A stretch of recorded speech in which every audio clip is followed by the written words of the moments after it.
किसान साथियों, कम लागत में ज्यादा उपज के लिए इफ्को नैनो डीएपी से बीज और पौध का उपचार जरूर करो। गेहूं, जौ, चना, मेथी, जीरा जैसी फसलों के लिए 1 किलोग्राम बीज को 5 मिलीलीटर नैनो डीएपी से उपचारित करो। सरसों की फसल के लिए 1 किलोग्राम बीज के लिए 10 मिलीलीटर नैनो डीएपी से उपचारित करो। पौध वाली फसलों में 1 लीटर पानी में 5 मिलीलीटर नैनो डीएपी से जड़ का उपचार जरूर करो। किसान साथियों, नैनो डीएपी से खर्चा कम और उत्पादन ज्यादा। किसान साथियों, कम लागत में ज्यादा उपज के लिए इफ्को नैनो डीएपी से बीज और पौध का उपचार जरूर करो। गेहूं, जौ, चना, मेथी, जीरा जैसी फसलों के लिए 1 किलोग्राम बीज को 5 मिलीलीटर नैनो डीएपी से उपचारित करो।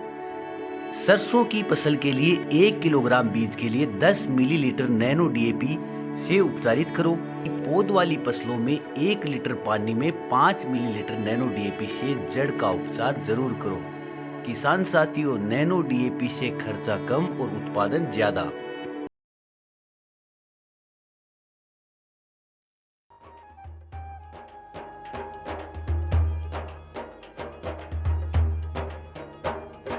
देख लो चौपाल रे सब बड़ा बडेरा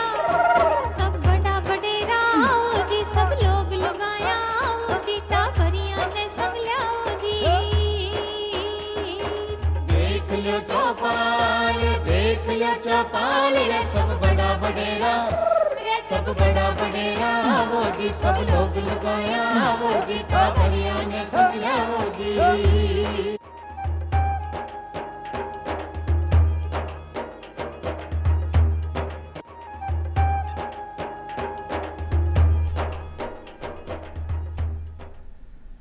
चौपाल देखबावाला सगळा दर्शकांको कार्यक्रम में स्वागत करा।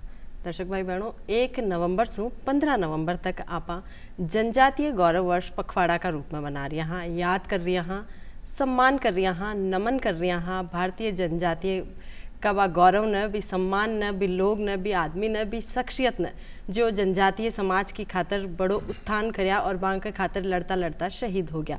हाँ, मैं बात कर रही हाँ बिरसा मुंडा जी की। जाना आदिवासी समाज भगवान का रूप में पूज्यो, क्योंकि वह 15 नवंबर 1875 का दिन जन्मे और मात्र 25 वर्ष की उम्र में वह आदिवासी समाज की खातर जो कर गया, बी की खातर आदिवासी समाज माने भगवान का रूप में पूजो। और वह जल, जंगल और जमीन को नारो दियो, वह किया कि जल आपणो है, जंगल आपणो है, जमीन आपनी है, तो आपा ही बिका रुखाड़ा हाँ। और ई खातर ही आदिवासी समाज बाने धरती आबा का रूप में बुलायो। धरती आबा को नाम बाने दियो, केबा को मतलब है धरती को पुत्र में बाने जानियो और बाने उपनाम दियो। तो वास्तव में आपा बाने याद कर रही हाँ, सम्मान दे रही हाँ बिरसा मुंडा जी ने, और जयंती बना रही हाँ। बाकी जयंती 15 नवंबर ने जनजातीय गौरव दिवस का रूप में आपा मनावा हाँ। और अब बात करा हाँ आज की चौपाल की जी कमाए आपा बातचीत कर रही हाँ टीकाकरण से संबंधित जानकारियां लेवाला कि टीकाकरण कतरो जरूरी है। तो आज की चौपाल में आपनो विषय रेवलो कि भूल न जाना, टीकाकरण जरूर करवाना। कार्यक्रम में आपने जानकारियां देवा खातर अपनी साथ पधार्या है डॉक्टर देवेंद्र सौंधी जी। आपको कार्यक्रम में स्वागत करूँ हूँ। सभी दर्शकों का नमस्कार। आप राज्य नोडल अधिकारी है टीकाकरण जी। इसके साथ ही कार्यक्रम में अपने साथ पधार्या है मुदित माथुर जी। आपको भी कार्यक्रम में बहुत बहुत स्वागत। सभी को नमस्कार। आप राज्य परियोजना अधिकारी है यूएनडीपी से। अब कार्यक्रम में आप जाना कि जो आप बात कर रही हाँ कि टीकाकरण क्यों है जरूरी, तो सबसे पहले वही जान लिया कि आज ही कोने टीकाकरण की जरूरत और महत्व तो शुरू से होतो आयो है। तो टीकाकरण कतरो जरूरी है कोई की खातर, तो आप सबसे पहले जाना हाँ देवेंद्र जी सु के टीकाकरण क्यों जरूरी। टीकाकरण जो भी नवजात शिशु है उसके लिए बहुत आवश्यक है। जब नवजात शिशु माँ के गर्भ से बाहर आता है तो वो बहुत सारे बैक्टीरिया, वायरसेस को एक्सपोज होता है, और अपने जीवन काल के शुरुआती महीनों में या ये कहें कि कुछ शुरुआती सालों में अगर बीमारियों से बच्चे को बचाना है तो सबसे कारगर उपाय, सबसे सरल और सस्ता उपाय हमारा टीकाकरण है। तो इसलिए नवजात शिशुओं को जानलेवा बीमारियों से बचाने के लिए टीकाकरण जो है वो ही एक हमारे पास सबसे कारगर उपाय है।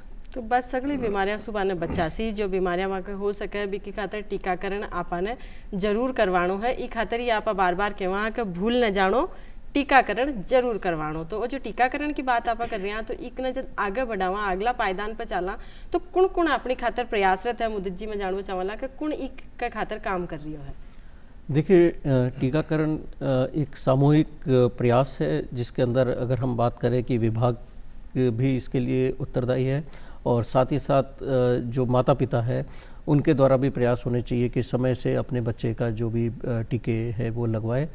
अगर हम विभाग स्तर पे बात करें तो राज्य स्तर, जिला स्तर इसमें प्रयास रहते हैं। पहले ही जिम्मेदारी रहती है हमारी कि विभाग द्वारा जो भी टीके हैं जो बच्चे को लगने चाहिए, वो सभी टीके, आवश्यक टीके उपलब्ध हो, ताकि बच्चा जिस दिन टीकाकरण सत्र पे आए तो जो भी टीके उसको मिलने चाहिए वो सभी टीके उस बच्चे को उस दिन मिले। तो पहला कर्तव्य राज्य स्तर और जिला स्तर से ये रहता है कि टीके वहाँ पे उपलब्ध रहे।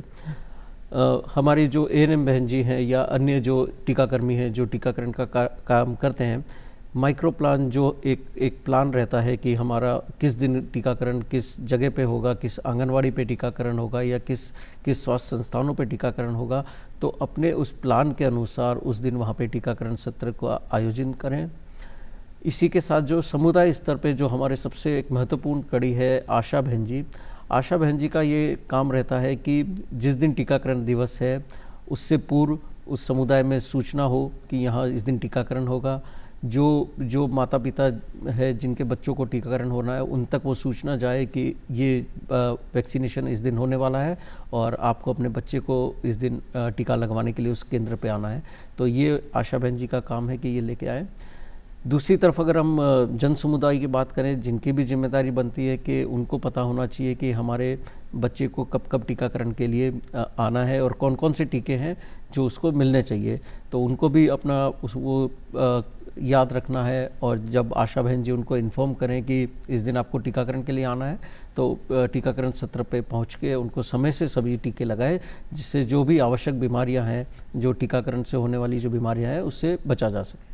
तो वो है वो टीकाकरण को कार्यक्रम कौन आपकी खातर काम कर रही हो। और सही बताया कि वो एक कोई अकेला व्यक्ति को प्रयास को नहीं, वो एक सामूहिक प्रयास है, क्योंकि अकेला इंसान मैं सोच तो लूँ टीको करानो, लेकिन आगली जो पायदान आगली जो सीढ़ी है बठे काम सही को नहीं हो रही हो तो सगले फिसड्डी सगली बात बठे ही रह जासी। ई खातर हर पायदान पर हर सीढ़ी पर लोग काम कर रहा है आपकी खातर, आपकी सुरक्षा की खातर। तो आपने टीकाकरण जरूर करवाना चाहिए और वो एक सामूहिक प्रयास है। आपने भी की खातर जागरूक रहना चाहिए और आपके जो आबा वाली पीढ़ी है भी की खातर आपने एक जरूर सोच रखनी चाहिए कि मैंने टीकाकरण जरूर करवानो। अब बात आवे है लोगों की, अपना आसपास में जो लोग है या जो हमारे घर में टाबर है बी की खातर मैं सोचूं या पूरा प्रदेश की सोचा, तो आज लोग कतरों की कमाई हिस्सों ले रहा, कतरा जागरूक दिख रहा है। लोगों में टीकाकरण को लेके जागरूकता बहुत बड़ी है। अगर हम पिछले सालों का अगर हम पूरा डेटा देखते हैं, नेशनल फैमिली हेल्थ से एक सर्वे किया जाता है भारत सरकार द्वारा, तो 15-16 में जब वो सर्वे हुआ था तो हमारी लगभग 54% के करीब उसमें टीकाकरण निकल के आया था, पूर्ण टीकाकरण की बात, जो कि उसके बाद 19-20 में दोबारा भारत सरकार द्वारा करवाया गया तो हमारा 80.2 के करीब हमारा टीकाकरण का कवरेज बढ़ के आया। और अगर हम आज की बात करें 2025 की, तो हम 90% से ज़्यादा पूर्ण टीकाकरण बच्चों का कर पा रहे हैं। तो ये खुद दिखाता है कि हमारे प्रयास तो जारी हैं, सरकार की तरफ से प्रयास बिल्कुल जारी हैं, लेकिन लोग भी आगे बढ़ के अब अपने बच्चों को टीकाकरण करवा रहे हैं और वो चाहते हैं कि हमारा बच्चा हर बीमारी से, हर जानलेवा बीमारी से उसके शुरुआती जीवन काल में स्वस्थ रहे और आगे भी स्वस्थ रहे। तो वो है वो आंकड़ा जी के आधार पर आप बता सकें हाँ कि लोग भी काफ़ी अच्छे प्रयास कर रहा है और जागरूक है ये मामला ने लेर कि टीकाकरण वहाँ का टाबरा की खातर जरूरी है।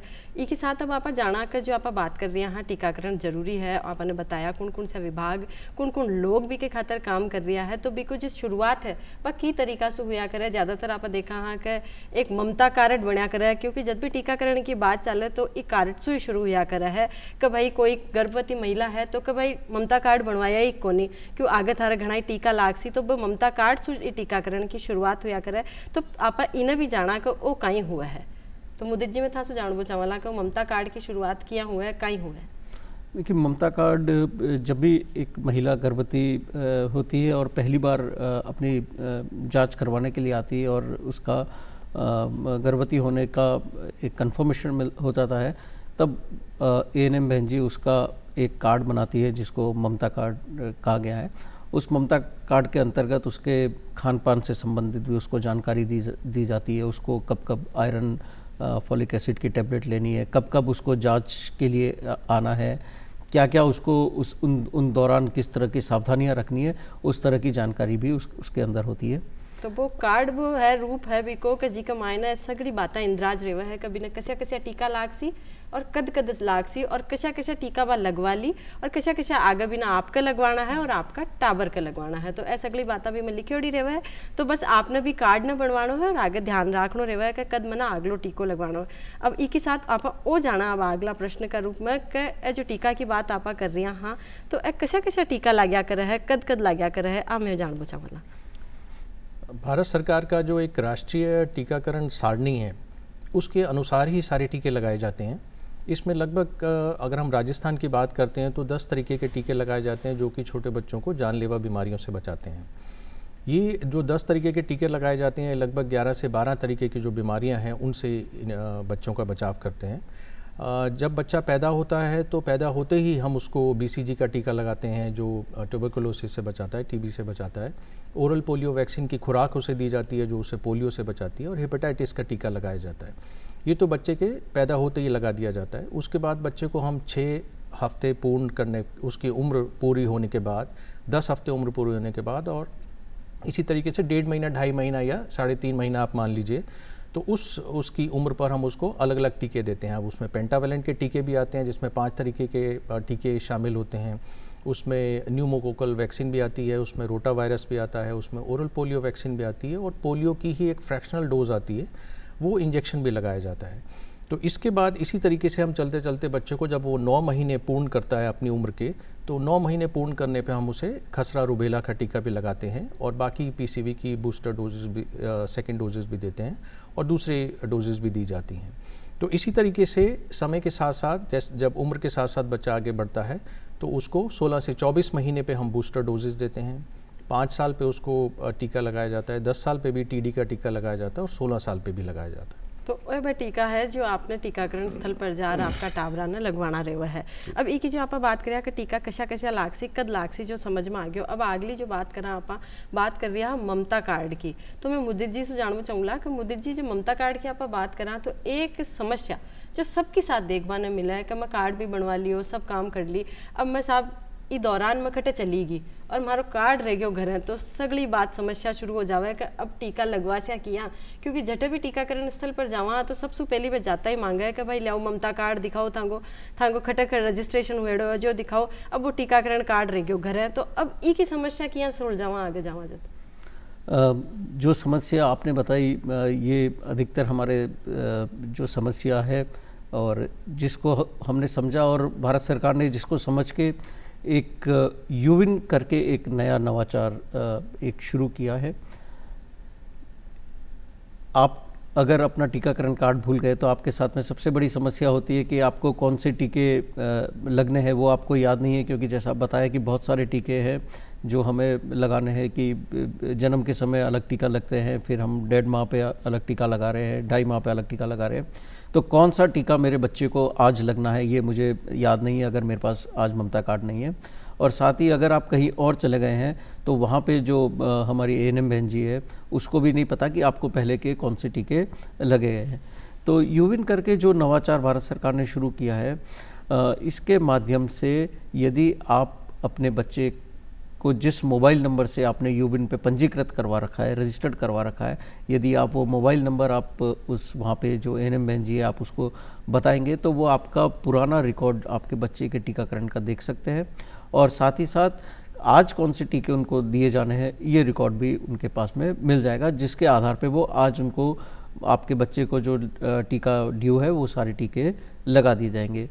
इसके साथ ही अगर आपके पास में टीकाकरण कार्ड नहीं है, आपसे गुम गया है टीकाकरण कार्ड, या आप अभी टीकाकरण कार्ड आपके साथ में नहीं है, तो अगर आपके बच्चे को आने वाले समय में कोई टीका ड्यू है तो 7 दिन पहले से यूविन के माध्यम से आपके रजिस्टर्ड मोबाइल नंबर पे वो SMS के माध्यम से अलर्ट आ जाएगा कि ये टीके हमारे बच्चे को लगने ड्यू है। तो 7 दिन, फिर 3 दिन, और जिस दिन टीकाकरण ड्यू होता है उस दिन भी आपके पास में SMS आता है। यदि किसी कारण से जिस दिन टीकाकरण ड्यू था आप उस दिन भी टीकाकरण करवाने नहीं गए तो वो अगले 3 महीने तक भी आपको अलर्ट करता रहेगा कि आपके इस बच्चे का अभी भी टीकाकरण जो लगना चाहिए था वो अभी तक वो टीकाकरण अभी तक नहीं हो पाया। तो एसएमएस अलर्ट के माध्यम से भी यूविन आपको एक मैसेज देता है कि आप अपने बच्चों का टीकाकरण करवा लीजिए जो वैक्सीन अभी उसको नहीं लगी है। तो वो है यूविन ऐप। तो अब तो समझ गया हो सी भाई ई कमाई ने भी डिजिटलाइजेशन आ गयो है। थाने पता है कि पूरा आपनो भारत देश डिजिटल हो रही है। तो अब उपचार की प्रक्रिया भी डिजिटल हो रही है, क्योंकि सबसे पहली जब लोग सोचता भी टाइम टीकाकरण की खातर तो आई समस्या आती कि खटे भी जातो न मिनक भी की माँ तो वो टीकाकरण कार्ड साथ ले जाती ही बा और कोई भूल जाती तो बड़ी समस्या आ जाती, दिक्कत आ जाती। लेकिन अब भी समस्या से भी अपन निजात मिल गया। यूविन ऐप पर अपन रजिस्ट्रेशन करानो है। सगली टीकाकरण की जो डिटेल है, जो भी का बारे में बातें है, वह सगली आपके भी का ऊपर खुल जासी। मात्र आपने जा सेंटर पर और भी का मोबाइल नंबर बताना है, आधार कार्ड बताना है, जिससे ही वो आपको खुल जासी ऐप और आपका कैसा कैसा टीका लाग गया और आगे कैसा कैसा लागना है सगली भी पर आ जासी। और भी फ़ोन पर जो फ़ोन नंबर आप रजिस्टर कराया हो बी पर भी लगातार आपने जानकारियाँ मिलती रहसी का आगलो टीको आपका कद लाग सी, आप खटे खटे टीको लगवा सको हो। इसके साथ ही यूविन ऐप का बारे में आप और जानाला और भी न समझाला कि आप अभी किया रजिस्ट्रेशन करावा, इका और कई कई फायदा हो सके बेसिकली बात भी जानाला। लेकिन इससे पहले आप क्यों ना वो जान लिया कि जो टीकाकरण की बात आप कर रही है, हाँ अपन वो भी समझ में आ गया कशा कशा टीका लगवाना है, कद लगवाना है, खटे लगवाना है, आ तो समझ में आ गई। लेकिन कहीं और टीकाकरण सगड़ो फ्री है, आई सोच रहा हो सी भाई टीकाकरण का अतरा पीसा कौन देसी, तो क्यों ना आप वो जाना पहली कि इका कई शुल्क है कि निःशुल्क है कि कई है। जो राजस्थान में या भारतवर्ष में भारत सरकार के द्वारा टीकाकरण किया जा रहा है वो सारा टीकाकरण फ्री ऑफ कॉस्ट है, निःशुल्क है। किसी भी तरीके का कोई भी शुल्क लाभार्थियों से वसूला नहीं जाता इसके लिए। और ये टीके अगर आप प्राइवेट में जाके लगवाएंगे तो शायद बहुत ही महंगे पड़ेंगे।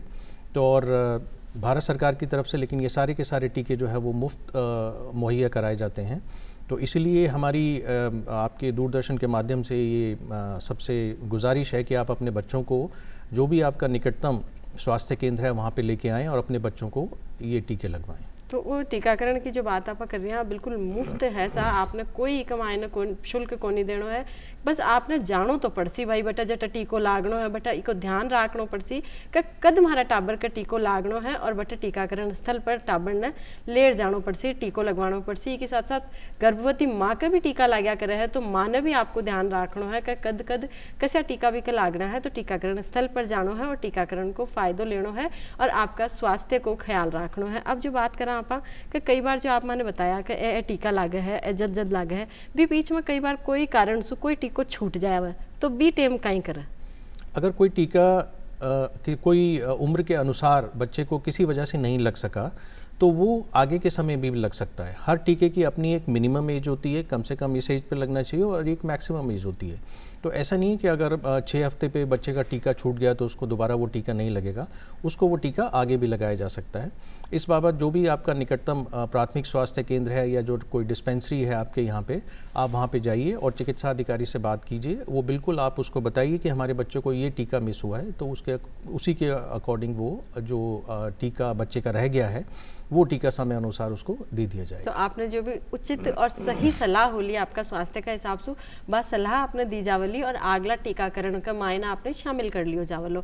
अब आप पाछा भी बात पावा जो नवाचार है विभाग को और बहुत बढ़िया नवाचार है जहाँ जी आप बात कर रहे हैं यूविन जो ऐप है बिकी।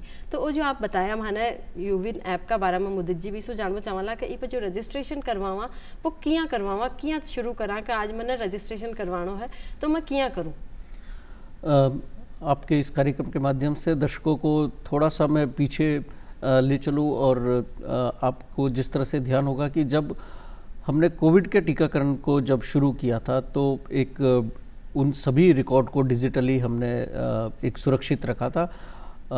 जब कोई भी लाभार्थी कोविड का टीका लगाने जाता था तब वहाँ पे जो स्टाफ था, जो टीकाकरण करने वाले जो टीम थी, वो उनका आधार नंबर और मोबाइल नंबर लेके उनको एक प्लेटफॉर्म पे, कोविन प्लेटफॉर्म पे रजिस्टर्ड करती थी और उनको कोविड का टीका देते थे। उसी तरह भारत सरकार ने 2023 से यूविन नियमित टीकाकरण में शुरू किया है, जिसके अंदर जो भी गर्भवती महिलाएं और 0 से 16 साल तक की उम्र के जो हमारे टीकाकरण के लिए जो लाभार्थी है उनका एक रिकॉर्ड डिजिटली सुरक्षित रखने के लिए उन सभी को यूविन प्लेटफॉर्म पे रजिस्टर्ड किया गया है। इसके लिए रजिस्टर्ड करने का जो काम है वो वहाँ पे एएनएम कर सकते हैं, आशा कर सकते हैं। तो वो जो अपने गांव में हेड काउंट सर्वे करते हैं, जो लोग लाभार्थी टीकाकरण के लिए एलिजिबल होते हैं, तो वो एलिजिबल बच्चों का और गर्भवती महिलाओं को यूविन पे रजिस्टर्ड करते हैं। यूविन पे रजिस्टर्ड करने के लिए हमें केवल 2 ही चीज़ें चाहिए, उनका फ़ोटो आईडी, इसमें हम प्राथमिकता से आधार नंबर लेते हैं। यदि आधार ना भी हो, उसके अलावा भी 8 आइडेंटिटी और है जिसके माध्यम से रजिस्टर्ड यूविन पे किया जा सकता है।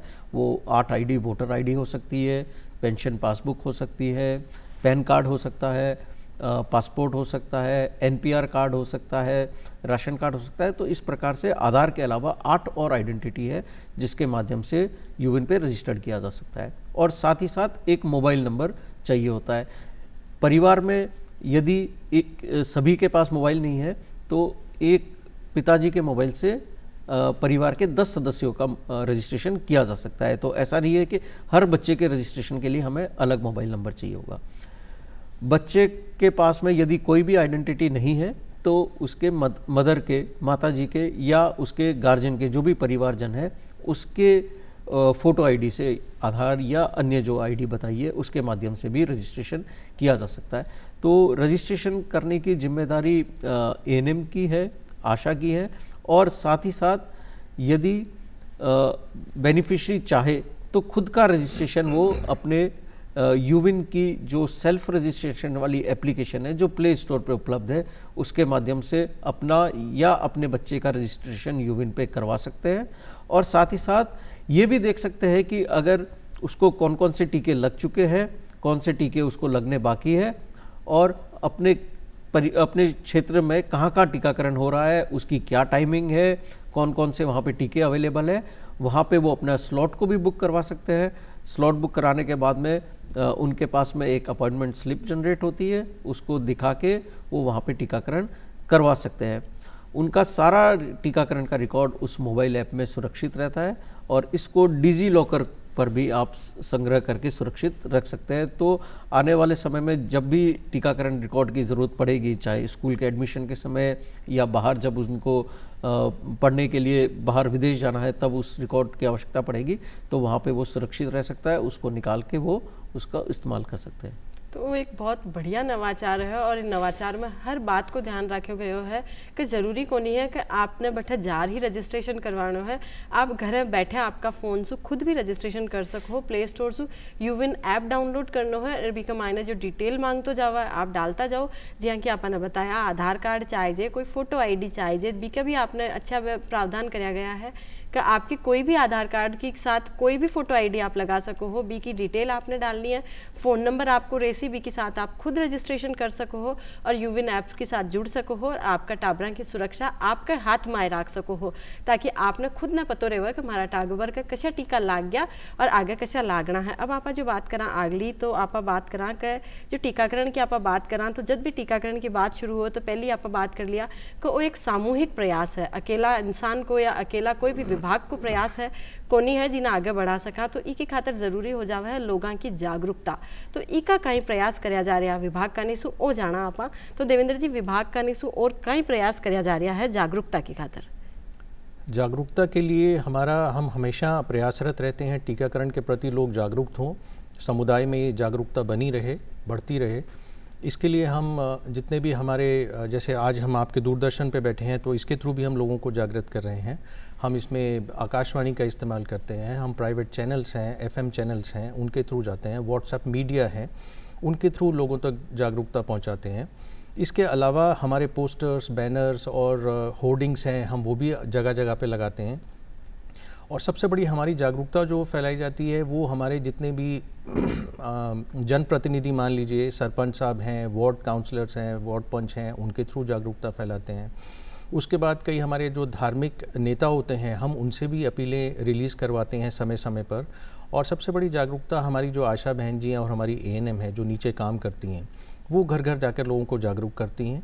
सभी घर वालों से उनका डेली का मिलना जुलना होता है, तो उन्हें पता रहता है कि किस घर में कौन गर्भवती महिला है, कौन छोटा बच्चा है, कब उनके टीका लगना है। और अगर कहीं पे कोई ऐसा थोड़ा बहुत किसी के मन में संशय भी होता है तो वो संशय भी ये हमारी जो नीचे के हमारे जो फील्ड लेवल के वर्कर्स हैं वो लोगों से बात करके जन समुदाय में प्रचार करते हुए अवेयरनेस क्रिएट करते हैं। और इको एक उदाहरण आप देख भी सको हो, गाँव में जब निकला हाँ गलिया में तो आपने देखबा ने मिल जासी कोई आशा बहन जी या कोई आशा सहयोगनी आंगनबाड़ी कार्यकर्ता जाता रहे है तो वे गेला चलते ही हेलो पाड़ जावे है कि भाई आज टीकाकरण है था टाबर ने ले राजा जी।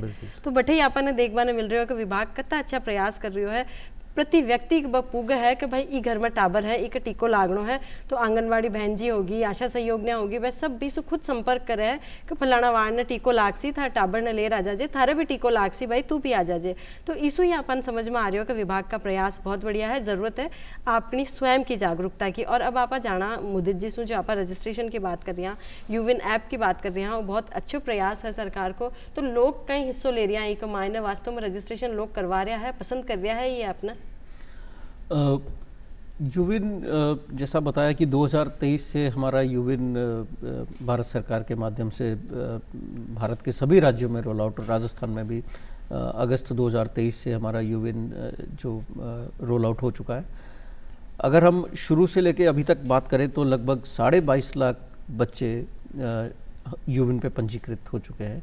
इसका मतलब कि उन बच्चों का हम टीकाकरण क्या क्या लग चुके हैं, कौन से टीके उनको लगने बाकी है, कौन सी डोजेज़ अभी उनको पेंडिंग है, क्या वैक्सीनेशन उनको हो चुका है, ये सारी डोजेज़ की ट्रैकिंग हम कर सकते हैं।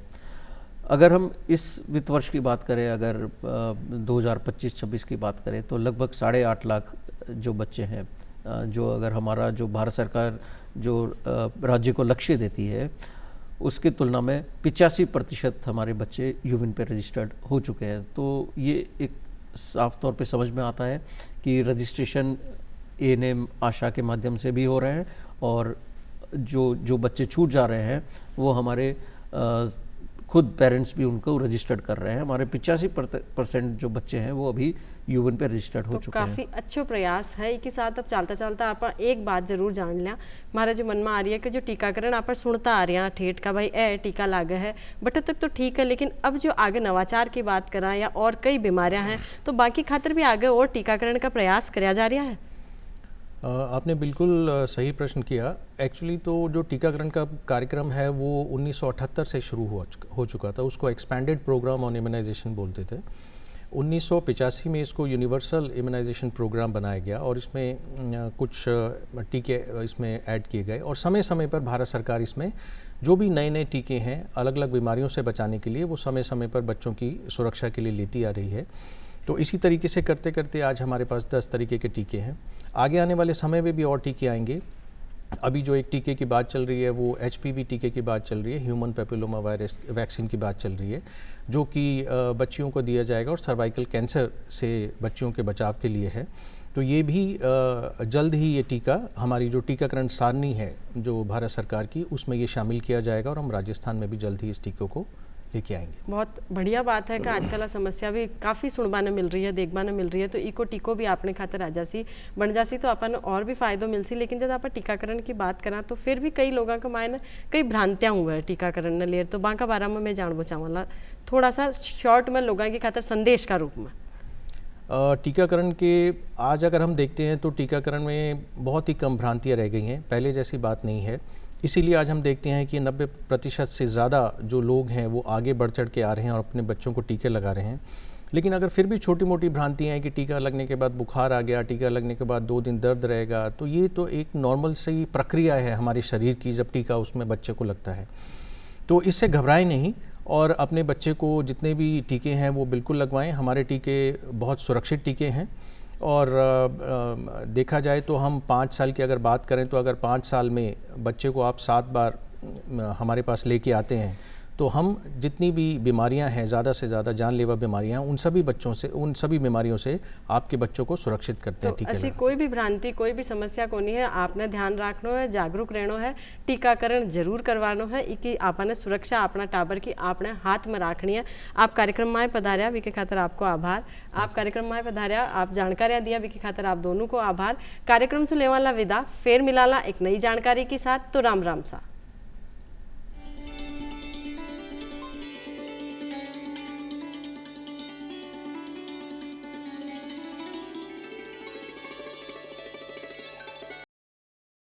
किसान साथियों, कम लागत में ज्यादा उपज के लिए इफ्को नैनो डीएपी से बीज और पौध का उपचार जरूर करो।